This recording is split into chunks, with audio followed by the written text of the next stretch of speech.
Good Wednesday evening, ladies and gentlemen. Welcome to This Week in A.B.A.T.E for August 18th, 2021. I am your state legislative coordinator, Josh Witkowski. First of all, would like to apologize. We are running a little bit late tonight. That is my fault. If you can see, I've got my lobbying vest on and still wearing a polo shirt. It's State Fair Week down here in Springfield, which means there are a ton of political events that we cover. We try to go meet with people, talk with emerging candidates, elected officials, whatnot. I'm actually going to talk about that a little bit later on in the show, and talk about just kind of what ABATE does for you down here in Springfield. That's one of the things we're going to talk about. You see it down there listed. Number 3 says a day in Springfield. We also have updates on all 4 pieces of legislation that Governor Pritzker has signed now. So we're going to be talking about that. We're also going to talk about paths to emerging riders. I just got offered a very cool opportunity today. I'm going to talk about it a little bit, and then we're going to bring Chris Hansen on to talk about what Harley Davidson is doing, trying to reach emerging riders as well. And of course, we will have Chris with all of the events. He's in my ear right now, just raring, ready to go. He was not happy that I was late, so he's been trying to keep me on task. Apologies again for being late, ladies and gentlemen, but we are ready to go. So with that said,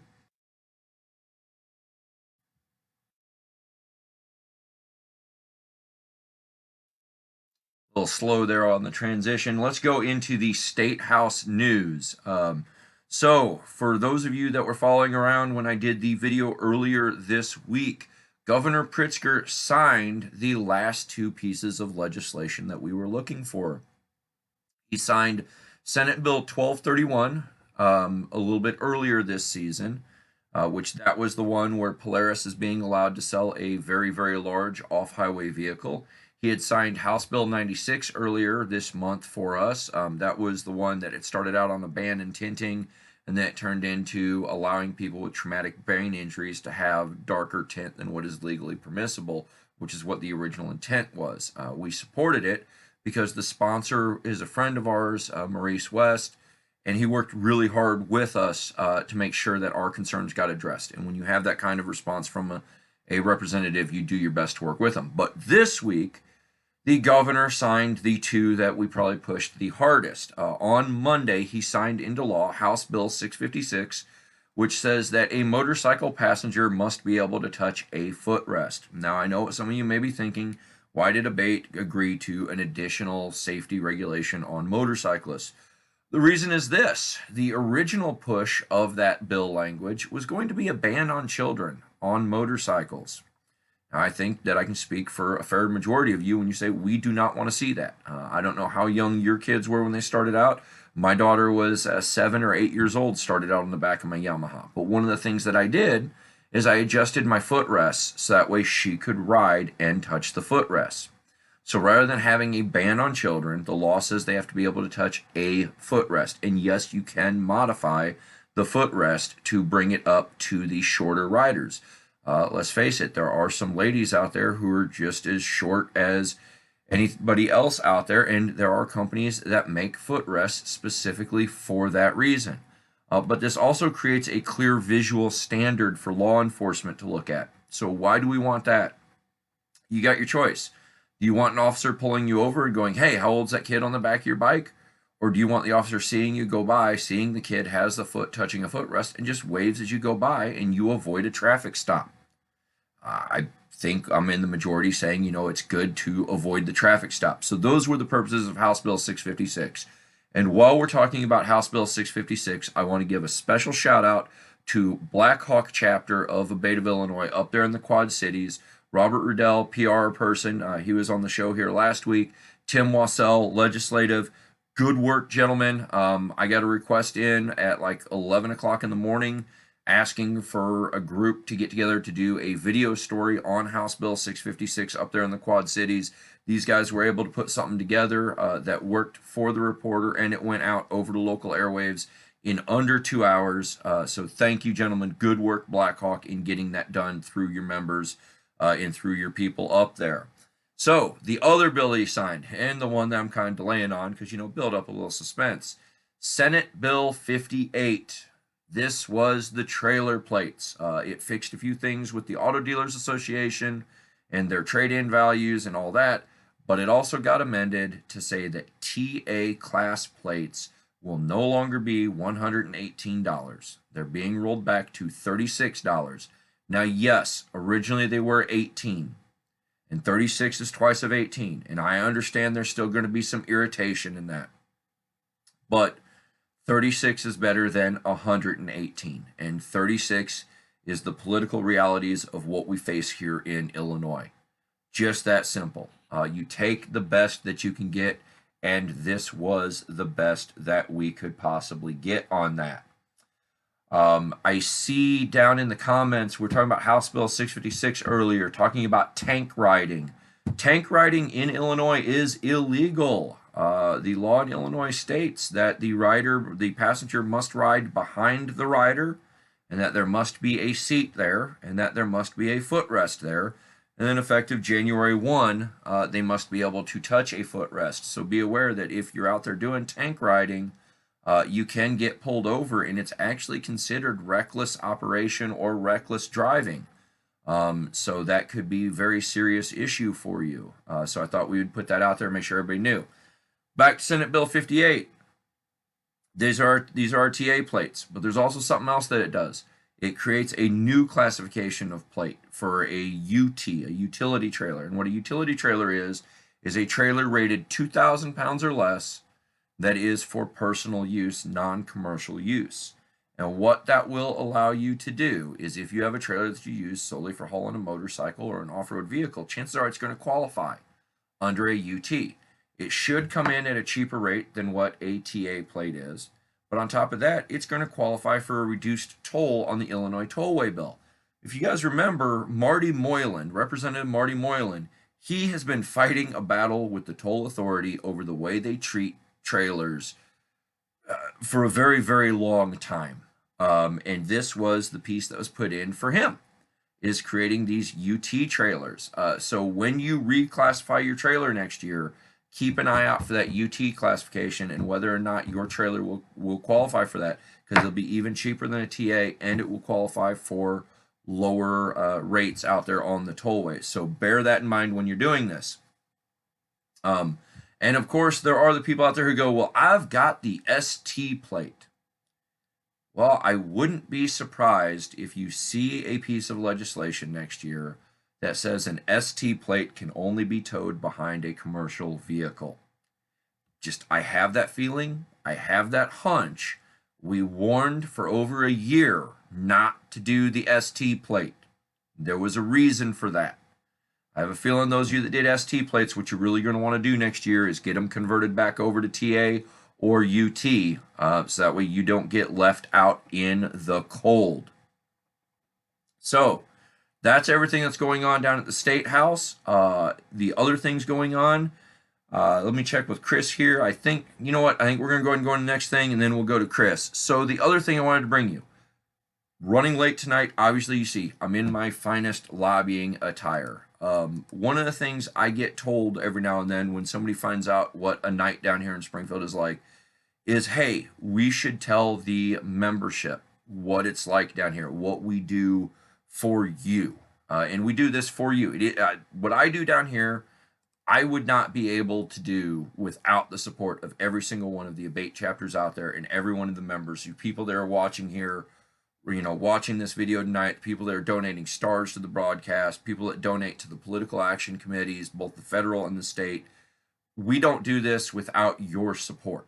But here is what we do on your behalf. So right now it is state fair season down here in Springfield. And what that means is today was Governor's Day, or Democrat Day, if you will. So last night, there were a ton of Democrat events all throughout the city of Springfield, mainly in the downtown area, where elected officials of all levels and stripes got together. And so what I did with the blessing of the PAC and of leadership and of myself was I went and hit all of these events, or I went and hit at least 5 of them.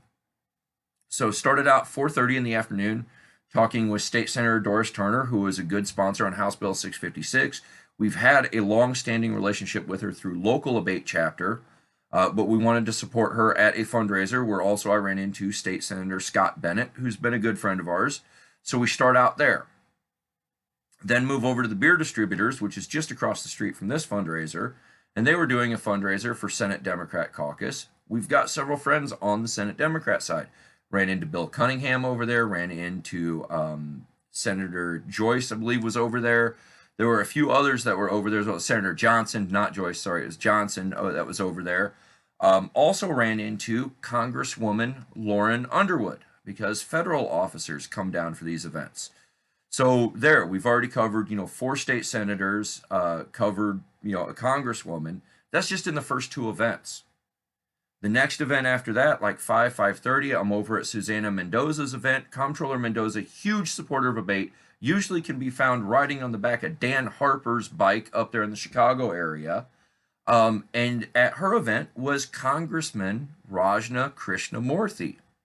Now, back in 2018, Congressman Krishnamurthy took the ABATE delegation, had us sent through several security corridors to just off the Congress floor, where he promised that he would do whatever the bikers in ABATE, whatever the Illinois motorcyclists, he said, you tell bikers in Illinois that I am with them. And he wanted to make that point. He had us taken to a very secure part of Congress right off the floor. He just got done voting on the farm bill. Okay? So, I remember him from this, and I remember him saying that. But here's the problem. We had an anti-profiling bill up that raised awareness of profiling that we were trying to get him on, and his staff never got him put on as a sponsor. So I looked him dead in the eyes, and I said, Congressman Krishnamurthy, do you remember me from 2018? He goes, absolutely. I remember sitting at that table with you and the delegation from ABATE. I said, good. I said, do you remember saying that you were going to be with us? He goes, yeah. I go, well, for 2 years, we were trying to get you on this profiling resolution, and you weren't there for us. What happened? And he immediately looks over at his chief of staff, and he says, I don't know. What did happen, and why weren't we on that bill? And he was upset that his name didn't get put on that resolution. And so as a result, he's going to be getting on the new resolution. But that's the kind of stuff that happens down here in Springfield that we do on behalf of the members out there. So that's that event. Then I went to Anna Valencia's event, who's running for Secretary of State. Let's face it, Jesse White's leaving. We need to do our research on Secretary of State. So I went there to do research on Anna and see who her friends are. Stephanie Kifowit, ABATE Legislator of the Year, was there. Same with Andy Menard, who's been a Senator of the Year for us. Then I go over to Alexei Giannoulis' event. He's also running for Secretary of State. Run into several members of the Hispanic caucus that have been good friends of ours. We've got Barbara Hernandez was there. Dee Avalar was there, good friends of ours for over the years. It's important to know all these things and pay attention to all of these things to see who's running with who and who's working with what. This is what we do for ABATE of Illinois. This is the point of what we do down here in Springfield.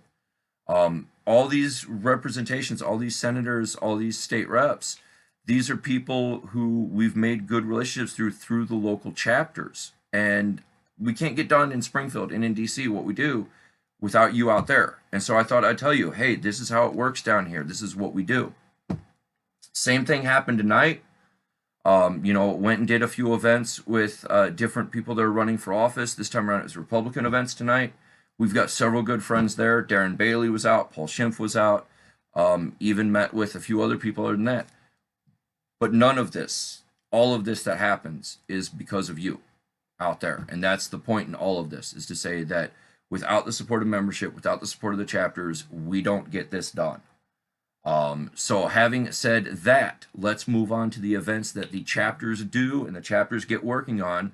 And we're going to bring in Chris Hansen. Chris, if you would, buddy. All right, so I don't have a ton of events to go over this week, but the ones we do have are pretty important. So we're going to start this Friday. Obviously, we've been talking week after week about Central Illinois ABATE's chip trip, and this Friday is the 7th stop to the 39th annual bash. And obviously, as you stop at all these chip trip stops and get your chips. And the winner at the bash can win up to $1,000. Last place can win as much as 250. So this one is at Twisted Sisters from 7 to 9 again this Friday the 20th. It's their bike night. There's raffles, drawings sponsored by Miller Lite and Reman's Harley Davidson. So again, get over there to Twisted Sisters. Make sure that you get your chip, and then you have the plans to get to the bash, which we will talk about in just a couple of minutes. Then we're going to move to the next day, the 21st. And Open Roads A.B.A.T.E is hosting another summer book ride where you basically get together and ride around 2 different stops in their Open Road summer book. This one you meet at Ivana's Cafe in Plano for breakfast. Kickstands are up at 9 a.m. And then, like I said, they're going to ride around, hit some of the stops in their book so that you can get those stamps. Because obviously you want to fill that book and get those stamps. Everyone is welcome to ride with them, so make sure you're there to roll with Open Roads A.B.A.T.E. The same day, Illinois' Heartland chapter is running a meet and greet ride. Sign up is from 8:30 to 10 a.m. at Bull's Place, and it's $15 a person, $20 a couple. Rain or shine, they're going. All vehicles, you can get out there, meet and greet, find some new riders to ride with, make some new friends. Always good to network in the A.B.A.T.E group. So be at Bull's Place from 8:30 and then go ride with the Heartland chapter. Then we're going to move on to the following weekend. So the 28th is Ron Sloan's Old Timers Run by 10 Mile Creek A.B.A.T.E. Sign up is from 9 to 10 at the depot, and money raised goes to fighting for the rights and freedoms of motorcycles. As Josh has pointed out for the last couple of weeks, this is a ride meant to kind of teach the old school way of things and incorporate the new riders. So you're bringing a huge gap of riders together for this ride. I'm glad to see that 10 Mile Creek took it over and kept it going. So make sure you are there for that ride. We're going to speak of that weekend, the 27th through the 29th, and we just touched on it, is the Central Illinois A.B.A.T.E 39th annual bash, and they're incorporating their first annual motorcycle swap meet. This is a huge weekend in the Knox County Fairgrounds. They've got an escape trailer. This is obviously the last stop of the chip trip. Frozen t-shirt contest, live music, mystery rides, field events, adult entertainment. They've got a rib cook-off, auctions, bike show, the whole deal. You can obviously camp out, make a whole weekend of this. Again, sponsored by Miller Lite and Reman's Harley Davidson. Obviously 39 years, they know what they're doing, they know how to have fun, so make sure you are down at Knox County Fairgrounds the weekend of the 27th through the 29th. And then we are going to jump into our last event, which is September 18th. It's the Piasaw Gateway Shake Your Bones and 35th anniversary party. It's at the Wood River Eagles in Wood River, Illinois. This is from 7 p.m. till whenever they're done. So you got to have your book, your Shake Your Bones book, to get in. Otherwise, it's $10 at the door. You can definitely get a hold of the Piasaw Gateway chapter for more information on this event. But obviously, if you've been riding around and filling up their books, you want to make sure you're at this party to finish up that book trip. And Josh, those are the events I have, so I'll turn it back over to you.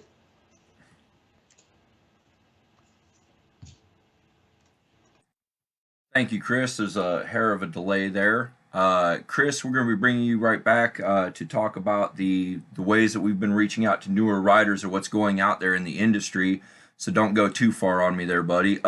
So next thing up, we want to talk about DC. I mentioned a couple Congress people that we talked with yesterday.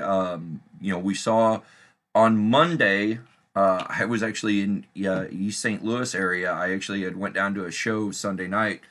Woke up Monday morning to find that NHTSA is investigating Tesla. The same thing that we've been talking about for years now. That Tesla autonomous systems have issues with seeing things that are pretty clearly observable. Turns out they've been wrecking into first responders quite a bit. And the thing is, if they can't see a police car with sirens on the side of the road and they wreck into those, and it's been 11 collisions in the last 3 years, including 1 fatality, if they can't see that, how do we expect them to see a motorcycle? It's just that simple. But NHTSA announced they're doing an investigation into Tesla vehicles. It is something like 740,000 or 640,000. We're on the 700,000 number that they're investigating in terms of Tesla vehicles. And the weird thing is here, they all might get subject to a recall. And I don't know how Tesla's going to handle a recall of that magnitude if it happens, or if they're going to do something via software update. But what's huge about this is the first time that NHTSA is directly getting involved. The NTSB has gotten involved previously, and the NTSB is kind of like a lower investigation arm for NHTSA, but NHTSA has actual enforcement powers. So the fact that NHTSA is getting involved, that's a bigger step, and that means that this issue is going to get more prominence on the national stage, which is something that we've been asking for, AMA has been asking for, MRF's been asking for. So we're going to see that happen. The other thing that we're going to see happen, for those that may have missed it last few weeks ago, these companies are actually going to have to disclose crash data when the vehicles are running in a autonomous mode. So we're actually going to start getting a more full nationwide picture as to how well the systems are performing. That's huge. Right now, the only data that we get, it comes out of California. So the only motorcycle AV incidents we see are the ones that we can find in the California data. But now we'll be able to see how they're performing with motorcycles nationwide in various different states. So that is huge for us. And yeah, it is time that NHTSA woke up, Terry. And yeah, Sean, you're right. That's what they're trying to do. They're trying to put truck drivers, cab drivers, anybody who does logistics. The point of these things is to put logistics drivers out of work. And they're not particularly too concerned about safety. Now, the one thing I will say here in Illinois, there is a test track that is in the process of being worked into the old Air Force base there in Rantoul. U of I is partnering on it. That is something that we're really happy to see and that we really want to see go through, because it is closed circuit off public roadway testing, and that's what really needs to be happening here. This reckless testing on public roadways, Tesla has 20 fatalities to their record already, just in the last 3-4 years, and that number is just going to keep climbing. And it's something that we need to be aware of and that we continue to work with. So that is what's going on with NHTSA, with Tesla. ABATE put out a statement on Monday, as did the MRF. As soon as we found out about the NHTSA thing, my first call was to Ryan, our state coordinator, about whether or not we should do a statement. And then the second call was to Rocky Fox out there at the MRF. Rocky was all over it. You saw the statement that they put out. It was really well done. So more fun with driverless cars. Hopefully we'll get somebody to take some serious action here soon on that. But having talked about the future of technology and some of the things that we're encountering, it got me thinking about reaching out with the new paths to ridership. For those that aren't familiar, there are several different companies that are advertising new paths to reach riders, and I'm bringing back Chris. Chris, say hello. Hello. Bringing back Chris to talk about this, because we're seeing new technologies that are allowing riders to come in with very, very little experience. It allows people to be introduced to riding. So I got an email today asking me to fill in for a teaching spot up in Chicago at the Chicago International Motorcycle Show, which is in, I believe, Pingree Grove or something like that, up north there, a Western Burbs area.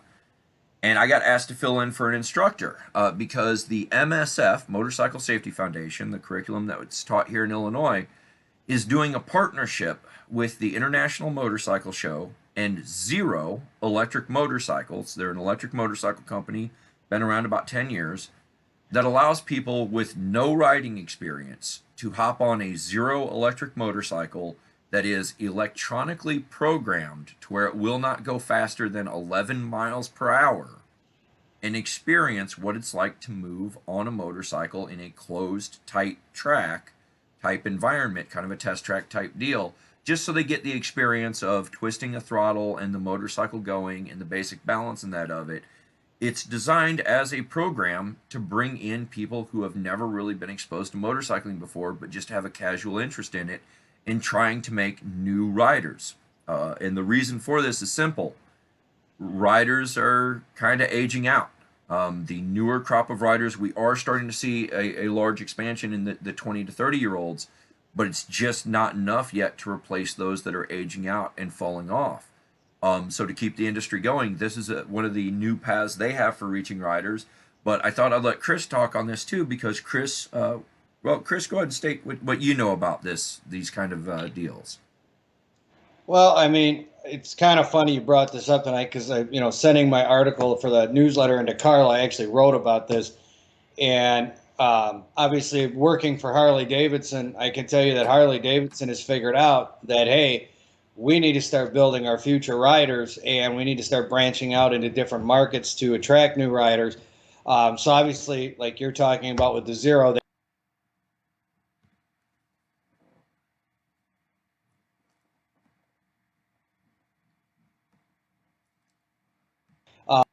but what they've done to attract